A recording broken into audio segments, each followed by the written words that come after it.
This video lecture is going to look at how to time traffic signals. Optimal traffic signal timing requires allocating effective green times to competing approaches in an optimal fashion. We need to know what are the arrival patterns, on what basis should the signal timing be optimized. So, are we trying to minimize delay, minimize number of stops, minimize queue length, and what other factors are at play such as coordination? Now, there are many factors. This example is going to simplify them and look at minimizing vehicle delay. So in this problem, we have a pre-timed two-phase traffic signal which controls a four-way intersection with no turning permitted and zero lost time. The eastbound and the westbound movements are on the same phase. Similarly, the northbound and southbound movements are on the same phase. Saturation flow is 1,700 vehicles per hour.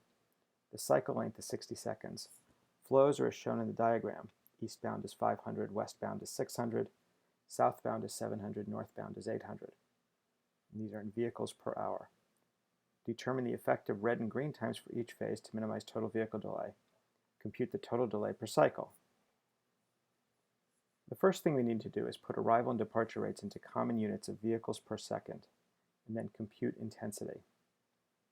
The rate, or lambda, for each movement is the number of vehicles on that movement per hour divided by the 3,600 seconds per hour. And this gives us, in the case of the eastbound movement, 0.138 vehicles per second. You can see the values for the other movements. Similarly, we're computing the intensity, or the lambda over the mu. Now the mu, or the server rate, is 1,700 vehicles per hour, or 0.472 vehicles per second. So we can compute our intensity for the eastbound movement as our lambda of 0.138 over our mu of 0.472, which gives us 0.292. And we can do this for all of the movements.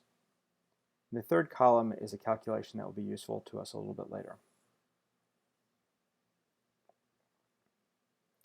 So, the total delay can be calculated as the sum of the delays on each approach. You'll recall that the delay on each approach is the lambda, or the arrival rate on that approach, multiplied by the red time squared, divided by 2 times 1 minus the rho, or the intensity of that movement. Now we have 4 movements, so we have 4 delays that we have to add together. So in that equation, the unknown is the red time. That is what we're trying to solve for. This looks like 4 variables. We have the red time on the eastbound approach, the red time on the westbound approach, the red time on the northbound approach, and the red time on the southbound approach.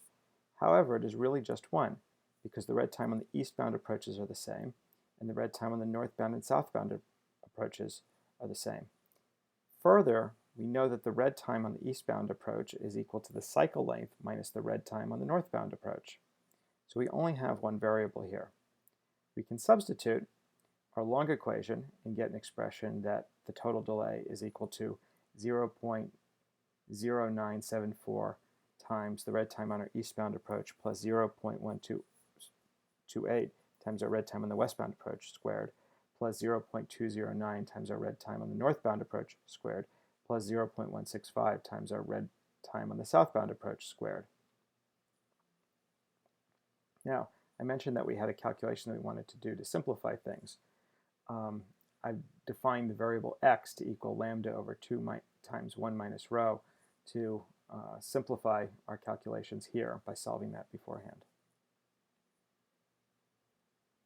Now, we take our total delay expression and we can rewrite it in terms of our red time on the eastbound approach and simplify this using standard algebra, and we get our total delay is 0.6 times our red time on the eastbound approach squared minus 45 times our red time on the eastbound approach plus 1,346.